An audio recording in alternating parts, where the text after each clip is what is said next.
Bismillah, alhamdulillah, wa salatu wa salam ala rasulillah wa ala alihi wa ashabihi ajma'in. We reach Hadith 48. Bab Fadli man istabra'a li dinihi. This is the chapter about the virtue of preserving your religion. Preserving your religion. عن النعمان بن بشير رضي الله تعالى عنهما قال سمعت رسول الله صلى الله عليه وسلم يقول الحلال بين والحرام بين وبينهما مشبهات لا يعلمها كثير من الناس. So here the Prophet ﷺ says halal is clear, haram is clear, and between the halal and haram is a gray area.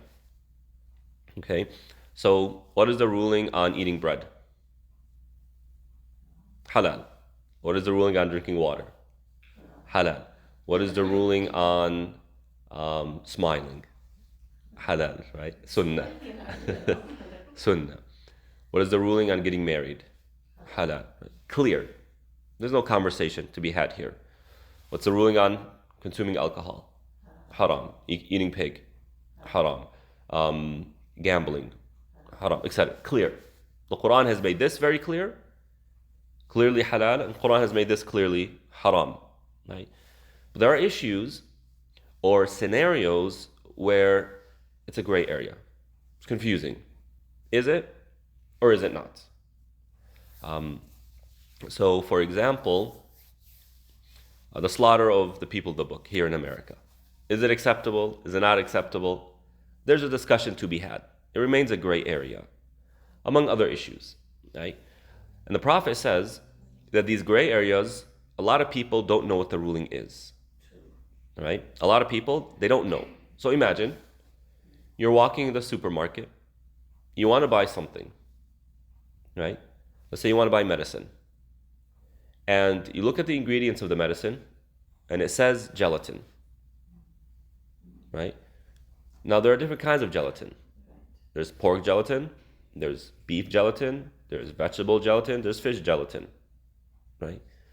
So, could it be halal? Yeah. Yeah. Could it be haram? Yeah. Yeah. This is the gray area. You don't know. Right? But the Prophet doesn't say nobody knows. He says a lot of people don't know, which means some people know. Those tend to be the researchers and the scholars, right? So you have this scenario, you have a medicine, it has gelatin in it, you don't know what it is.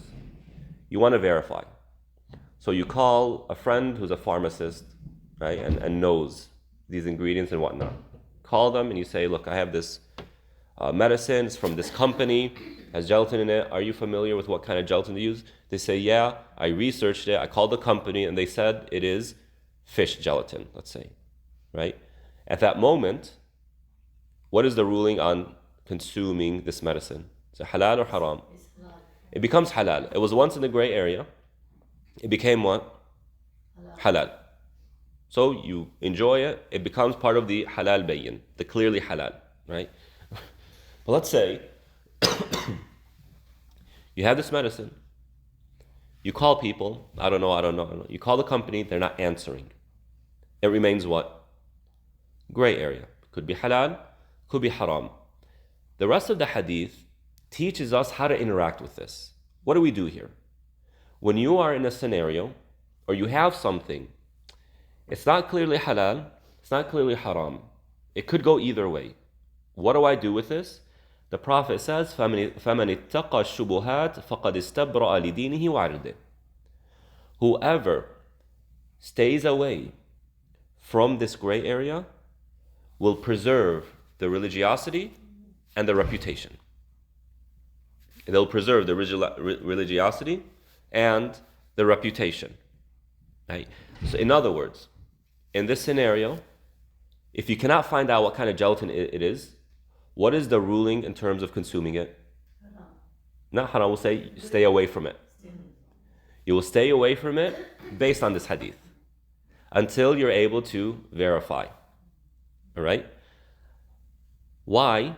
Because consuming it, if it is haram, it's going to harm your religiosity, right? And it could harm your reputation.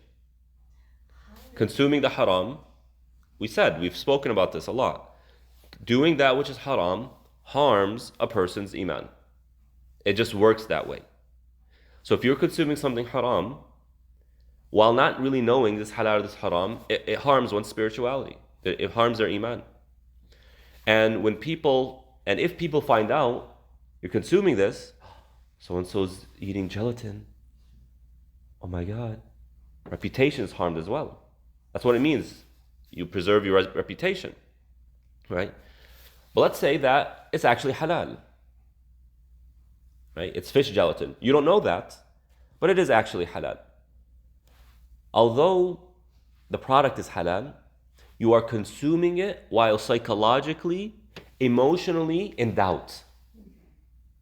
And Imam Ghazali rahimahullah ta'ala says something very interesting.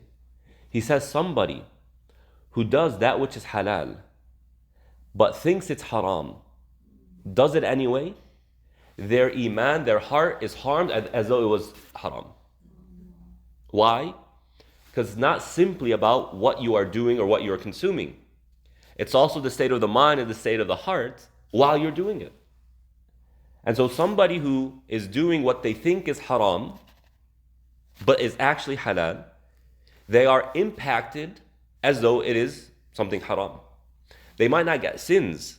They might not be documented for doing sins, right? But the spiritual effect is the same as though they were doing something haram, right? So the Prophet ﷺ says the gray area, until you're able to verify, stay away from it. Because if it's haram, it harms you. But if it's halal, you are in doubt and you are doing that which is doubtful and it harms you. Even psychology, they talk about this. Somebody who does or says that which they don't believe in is very harmful psychologically and emotionally to the person. Right? Very harmful. So when a journalist or a diplomat is writing in a way they know is wrong, this is wrong. Right?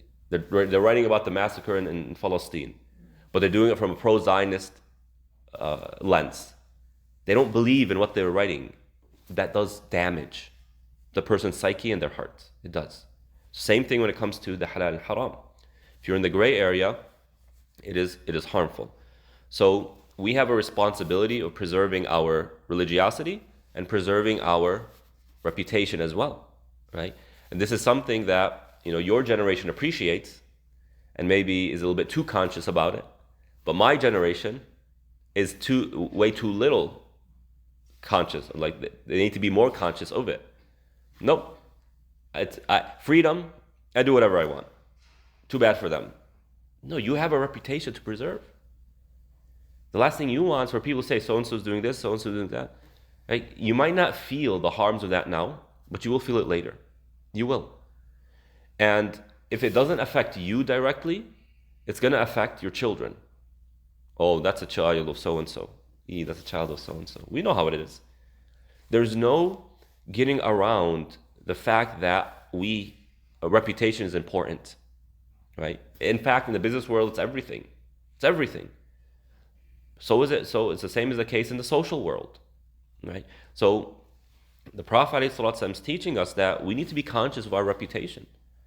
And although this hadith isn't suggesting it, but from a fiqhi perspective, doing something, it is wise to avoid doing something that you believe is okay because other people might talk about you and they don't think it's okay. Right? So if you are in a different land that say eating shrimp is haram, you believe it's halal, and you passionately believe it's halal, and you're in that country that believes it's haram, should you be eating shrimp? No. Why? Not because it's haram, but because you have a reputation to preserve. Right? So this is part of wisdom. And people who say, nope, halal is 100% clear, it's halal, I'm going to eat it, and some people are like this, they have this mindset. That's not wise. Right? Nor is it appropriate, nor is it respectful. It's actually disrespectful to people around you. Right? So we have a responsibility to preserve our religiosity and our reputation. And that is when we are in a scenario where we are in front of something we don't know is halal or haram. It's a gray area. It could be halal, it could be haram. Then we distance ourselves from it until we figure it out. وَمَنْ وَقَعَ فِي الشُّبُهَاتِ كَرَاعٍ يَرْعَى حَوْلَ الْحِمَى يُوشِكُ أَنْ يُوَاقِعَهُ. And then the Prophet ﷺ gives us an analogy. An analogy on how to understand this, how to see it. He says, the one who ignores the gray area, they just do it, they fall into the gray area, is like a shepherd who's herding their camel around a fence. A fence is there for what reason? What's behind the fence is private property, right? You don't have the right to go into another person's property, nor is your herd allowed to eat from that property. It's not yours, right? So imagine a shepherd with all of his sheep just walking along the what? The fence. What's going to happen sooner or later? What's bound to happen sooner or later? The animals will get tired of it. No, a sheep is somehow going to find its way over. Sooner or later, it's going to happen, right? So somebody who is very loose about the gray area, it's not clearly haram, that's where I'll just do it. I don't really know, I'm not going to verify it and this stuff, right? Then sooner or later they're going to fall into the haram. And that's going to start harming their reputation and their religiosity. Now, there are some things that don't require verification. You can base it based on what you see. So this hadith requires a lot of fiqh in order to properly determine what is clearly halal, what is clearly haram, what is in the gray area. But the general rule is that we can apply from now. If you don't know something is clearly halal or clearly haram, because there's an ingredient that's noticeable, an ingredient that has doubt in it, then you stay away from it until proven otherwise. Right? And then the Prophet ﷺ says, أَلَا وَإِنَّ لِكُلِّ مَلِكٍ حِمَى أَلَا وَإِنَّ حِمَى اللَّهِ فِي أَرْضِهِ مَحَارِمُهُ. The Prophet says that, indeed, for every king is a boundary. Every country has boundaries, right? Has borders. And the boundaries of Allah on His earth are the haram. Meaning Allah has placed boundaries. Beyond that is the haram. Or what we would say the red lines. Allah has placed red lines. Don't cross them. تِلْكَ حُدُودُ اللَّهِ وَمَنْ يَتَعَدَّ حُدُودَ اللَّهِ فَقَدْ ظَلَمَ نَفْسَهُ. These are the boundaries of Allah. Whoever transgresses them has wronged themselves. Right, this is the haram. So Allah's red lines are the halal and the haram. If you are within the red lines, you are in the halal. If you transgress them, you go beyond them, you are in the haram. So the analogy the Prophet ﷺ is giving us, okay, well, if you have a fence and the sheep are just wandering right around the fence, you are bound, those sheep are bound to eventually make it over, somehow get over. Well, Allah subhanahu wa ta'ala has boundaries. And if you're constantly walking right next to the boundaries, you're bound to fall into it. And this is why sometimes Allah subhanahu wa ta'ala in the Quran says, right, تِلْكَ حُدُودُ اللَّهِ فَلَا تَقْرَبُوهَا. These are the boundaries of Allah. Don't even get near it. Don't get close to it. Especially that which is desire-based. Right? If you are really pushing the boundaries with your desires, you're getting close, being a little bit loose, it's going to be easy to fall into the haram. So Allah subhanahu wa ta'ala says, don't just not transgress it, don't even get close to it. Put extra barriers, extra hurdles between you and that boundary, let alone that falling into the haram. And then the Prophet ﷺ says, ألا وإن في الجسد مضغة إذا صلحت صلح الجسد كله وإذا فسدت فسد الجسد كله ألا وهي القلب. The Prophet then said, and indeed in the body is an organ. If that organ is healthy, the rest of the body is healthy. But if that organ is unhealthy, the rest of the body is unhealthy. Or if that organ is corrupted, the rest of the body is affected by that. Indeed, it is the heart, right? The heart.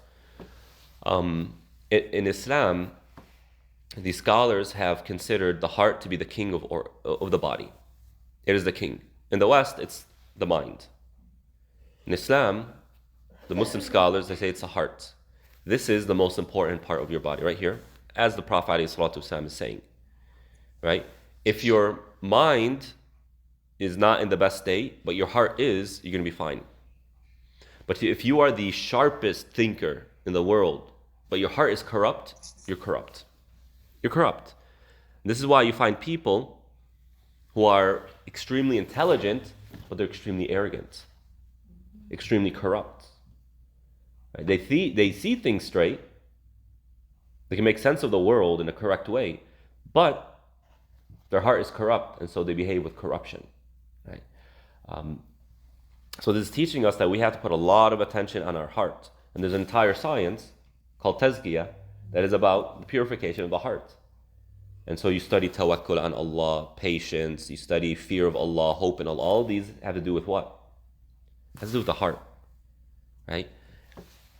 And in a more practical sense, based on what the Prophet is teaching us, let us consider the heart to be what it is, a pump. Right? It's pumping things. What it pumps out is blood. Now, blood reaches every part of the body.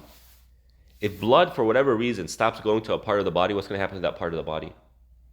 It's going to stop functioning. It stops functioning. It dies. Right? It dies. You cannot use it anymore. So similarly, your heart, from a spiritual perspective, is pumping things. It's pumping things to the rest of your body.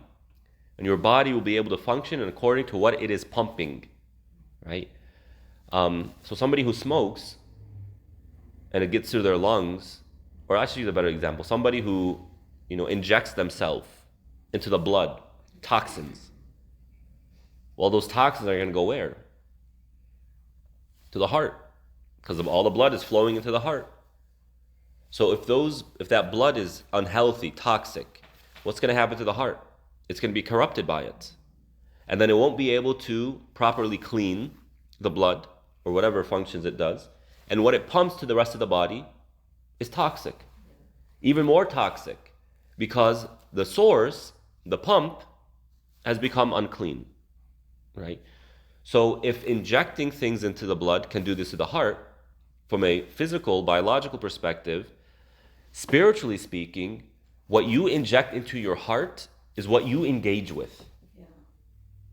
What you touch, what you taste, what you smell, what you look at, what you listen to, what you think about. Right? All of this is injecting into your spiritual bloodstream. So when a person looks at the haram, smells the haram, eats the haram, touches the haram, thinks about haram, right? That is all now tainting your spiritual bloodstream. Then that's going to go into your heart. And what's it going to do to your heart? It's going to corrupt your heart. And so slowly, a person becomes increasingly pessimistic of Allah. They become increasingly lazy with salah, stingy, worldly oriented, self-centered. The spiritual diseases start to form as a result of what? What they were doing, right? Similarly, if the heart is corrupt, it will pump corruption into the rest of the body, right? So somebody whose heart is corrupt, they will behave as a result of that in a corrupt way. And you might be thinking, okay, what comes first? Injecting the bloodstream with toxins or the heart being corrupt? It's the kind of chicken or the egg type thing. It doesn't matter. Either way, whatever is being corrupted is going to affect the rest, right? So that's if we're engaging the haram. But if we engage the halal, the obligatory, Imam Ghazali rahimahullah ta'ala says, consuming the halal is a source of light for the heart, right? When you think about the halal, it's healthy. But when you think about what pleases Allah, it's even healthier. When you consume that which is halal, when you look at that which is halal, when you speak that which is halal, when you touch that which is halal, it either preserves one's health, at least it preserves one's health, or it increases the nur. When they do salah, when they give zakah, when they say a kind word, it is increasing their light in their hearts. And as a result of that, they'll have more tawfiq from Allah subhanahu wa ta'ala to do more good, right? And this is why doing a good deed is rewarded with another good deed. If you do a good deed, Allah rewards you by giving you the tawfiq to do another good deed, right? But you can see the practicality behind it. And the punishment of doing a sin is doing another sin, right? So this is pretty important stuff. And alhamdulillah, recently, focus on the spiritual side of Islam has been increasing. Alhamdulillah, it's very good. And we really need to push that. Because not only are people suffering emotionally, and they could really use this, but spirituality, their iman is weak. People's iman is weak. So this is one of the very significant hadith of the hadith tradition that we should all be very familiar with, because it is something that we will apply almost on a daily basis, or very often at least. All right. Bab Ada'ul Khamsi min al-Iman, the chapter that fulfilling your 5 daily prayers is part of Iman. عن ابن عباس رضي الله تعالى عنهما قال إن وفد عبد القيس لما أتوا النبي صلى الله عليه وسلم قال من القوم أو من الوفد قالوا ربيعة قال مرحبا بالقوم أو بالوفد غير خزايا ولا ندامة قالوا يا رسول الله إنا لا نستطيع أن نأتيك إلا في الشهر الحرام وبيننا وبينك هذا الحي من كفار مضر فمرنا بأمر فصل نخبر به من وراءنا وندخل به الجنة وسألوه عن الأشربة فأمرهم بأربع ونهاهم عن أربع. So here the Prophet ﷺ was sitting, and a delegation from Qais, which I believe is Yemen, came to the Prophet ﷺ. And the Prophet asked, who are these people? He's talking to them. He's like, where are you coming from? Who are you? And they said, we are Rabi'a. We are of the tribe of Rabi'a. And the Prophet greeted them, marhaban. He was very warm and welcoming to them. And he said, welcome. You won't find embarrassment or regret here. It's like a very beautiful way of greeting them. And they said, Ya Rasulullah, we can't come here often. We can't come visit you often. Why? Because between us and you is a disbelieving tribe who's very militant, right? Very violent and aggressive. And so the only time we can come to you is in the sacred months where fighting is prohibited, culturally speaking, right? So they have very limited access to the Prophet, but they're thirsty for knowledge. They want to know, they have questions, they want to grow in their iman. So they say, Ya Rasulullah, command us, tell us something that will simplify everything. You know, it will be enough for us to live as good Muslims, strong Muslims, and we can also inform the people who aren't able to come with us. We can go back, inform our people about this, and it will make sense to them, and it will be enough for them. And it will help us get to paradise, right? See, the companions, their eye was on the prize. Their eye was on paradise. Our eye today is not on paradise. It's not. Our eye is on worldly success and, just making sure the next generation is wealthier and has more institutions, right? We don't hear about paradise. People's intention isn't paradise, and that's something we need to improve on. And they also asked the Prophet ﷺ about drinks, alcoholic drinks. So the Prophet ﷺ commanded them to do 4 and prohibited them from doing 4 things.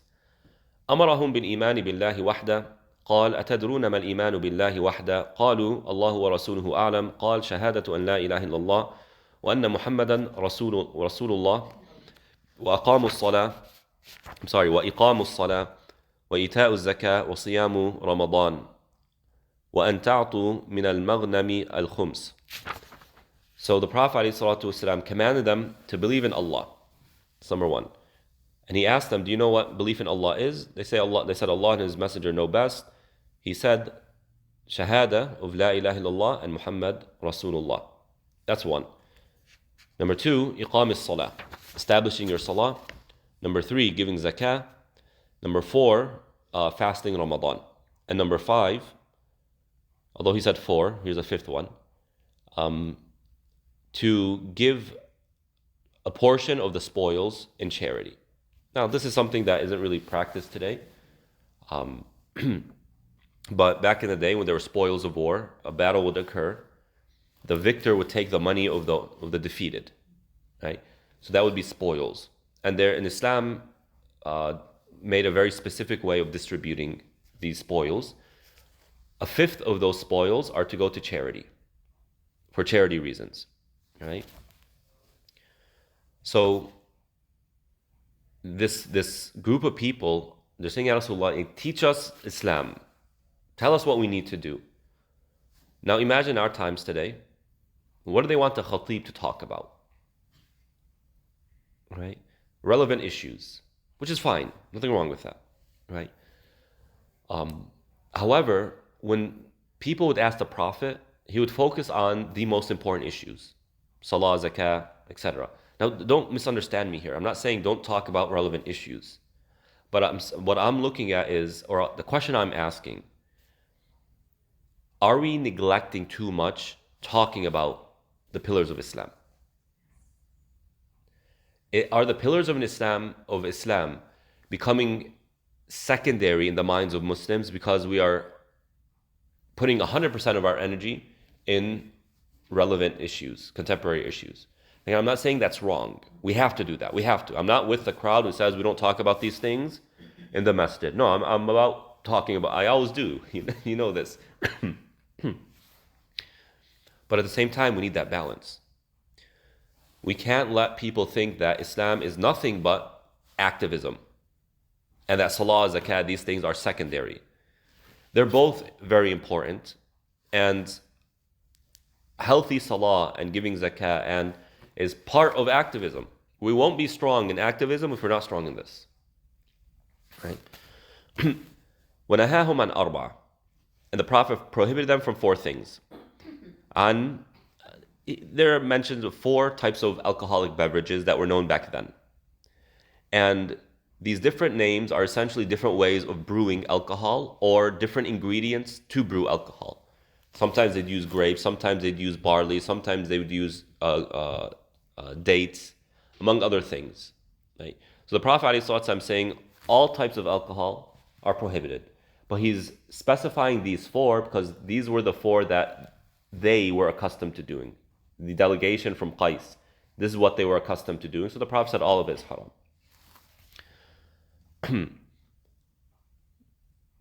Right. So the Prophet said, memorize this and inform those who weren't able to make it with you. Go back and let them know. باب ما جاء أن الأعمال بالنية.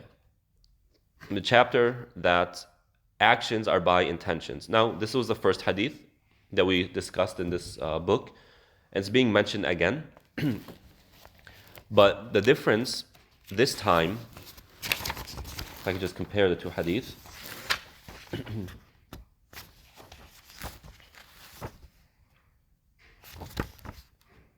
The difference is that this hadith here mentions فَمَنْ كَانَتْ هِجْرَتُهُ إِلَى اللَّهِ وَرَسُولِهِ فَهِجْرَتُهُ إِلَى اللَّهِ وَرَسُولِهِ. Whoever's immigrations to Allah and His Messenger, then their immigrations to Allah and His Messenger. The first hadith we went over didn't mention this. And this is what happens. You have different narrators, they narrate different parts of hadith. And you might be asking, okay, why are they narrating different parts, not all of the hadith? Because it could be because they are narrating that which is relevant to the question that they were being asked, or the context in which they were talking about. Right? So a companion might have a long hadith, but quotes part of the hadith because that is the answer to a question that was given to them. Or they were addressing an issue at the moment. And that's how it's narrated to us. All right? But what does it mean that whoever's hijrah is to Allah and His Messenger, then it's to Allah and His Messenger? What does this mean? What it means to do hijrah to Allah is that your heart is moving towards Him. You are leaving that which keeps you away from Allah. Hijrah with the body is about leaving a place to go to another place. Spiritual hijrah, when it's to Allah, what it means is you are leaving that which keeps you away from Allah. Halal, haram doesn't matter here. It's keeping you away from Allah in order to occupy your time and use your energy on that which brings you to Allah subhanahu wa ta'ala. As for hijrah to the Prophet ﷺ, during the time of the companions pre-conquest of Mecca, pre-conquest of Mecca, hijrah to the Prophet literally meant you left your place and you went to Medina. That was an obligation upon them. But with the opening of Mecca, the Prophet ﷺ said, there is no hijrah after the opening of Mecca. Now, because people always bring this up every now and then, when things are tough, everybody starts talking about leaving America and whatnot, and they say it's an obligation. Some people are foolish and they say it's an obligation to leave America, right? And then somehow they're still here. They're encouraging people to go and leave, yet they're still here. And as one person called them, the suburban keyboard mujahideen. These are people who are comfortable in suburban America, and they're always talking about jihad and doing more, and they're sitting comfortably and encouraging other people to go and do the sacrifice. This is hypocrisy, right? But when it comes to the fiqh ruling of hijrah, this was spoken about a long time ago. It's not a new issue. It's not a new question. You can go to the most renowned books of fiqh and you'll find this discussed in detail. And the ruling is very simple. If you are in a place where you can practice your religion freely, you're allowed to be there. You don't have to leave. No, you don't have to leave. So, one scenario, let's go through all 5 scenarios. One scenario is you are in a land where you are free to practice your religion and there is worldly benefit in being there. Here, it's permissible for you to be there. Like what? Like America. The next is you are free to practice your religion, but there's really no worldly benefit in you being there. If you go back to your ethnic country, you're in the same worldly condition. Here the scholar said it's discouraged, right? It's discouraged to stay in that non-Muslim country. Does that make sense? Discouraged. If there's only religious freedom and no worldly benefit, meaning you can get the same worldly benefit in Muslim lands. Here the scholar said it's discouraged, right? In fact, I should add to that. So that's 2. We had the permissible, we have discouraged. The third scenario, you're free to practice your religion. There is worldly benefit, and it's a grounds for da'wah, calling people to Islam. Here the scholar said, you are encouraged to stay. You are encouraged to stay. This is America. It's not the first one, actually. It's the third one. And then the scholar said, you are in a land where you cannot freely practice your religion. Here the scholar said, in this case, it's obligatory to leave. If we are in a country, if Muslims are in a country where hijab is banned, you're not allowed to wear hijab. Here, you have to leave. Or you're not allowed to pray your salah. You have to leave, of course, if you can. When the government's like this, they tend to be oppressive, right? But you get the idea. The fifth is, you are in a place where remaining there will help bring that region within the fold of Islam. It will become a Muslim land by staying there. Or by leaving it, it is threatened to become a non-Muslim land. Here, the scholar said, you are obligated to stay there. What's the example of this today? Palestine. Right? So those, by merit of staying there, they are keeping this area within the borders of Islam. And by leaving it, it will fall out of the borders of Islam. See what I mean here? For them, we will say, stay as much as you can. Right? So, that's in regards to hijrah. But in our times, hijrah to the Prophet ﷺ means following his sunnah. Following his sunnah. Now, those who try and challenge, the sunnah of the Prophet, all that is nonsense, all the hadith and whatnot, you're missing one of the most fundamental aspects of the faith. Right? We are nothing without Rasulullah ﷺ. We do not know how to practice this religion without Rasulullah ﷺ. So hijrah to the Prophet is about following his sunnah, doing things as he would do. And one thing I like to do, either when I'm trying to help somebody navigate their challenges, or I'm looking at myself, I don't know what the answer is, I don't know what to do, Or, there are different options. I try and ask myself, okay, if Rasulullah was here, alayhi salatu wasalam, what would he advise? What would he do? What would he say? And of course, maybe I'm right, maybe I'm wrong. But the idea is I'm trying my best to connect with Rasulullah, alayhi salatu wasalam, because he is the guidance that Allah subhanahu wa ta'ala sent us. And if we're following his footsteps, then we are bound to do that which is right, alayhi salatu wasalam. All right. And a second hadith in this chapter, عن أبي مسعود رضي الله تعالى عن النبي صلى الله عليه وسلم قال: إذا أنفق الرجل على أهله يحتسبها فهو له صدقة.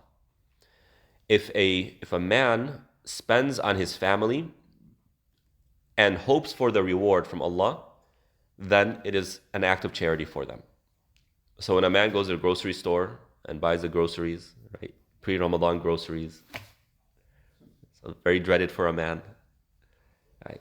If all they need to do is say, "Oh Allah, I'm spending on my family. I hope I get reward from you," it's an act of sadaqah, right there. Family wants to go to a restaurant. Everything's expensive these days, right? I know. Well, let's do this. Let's do that.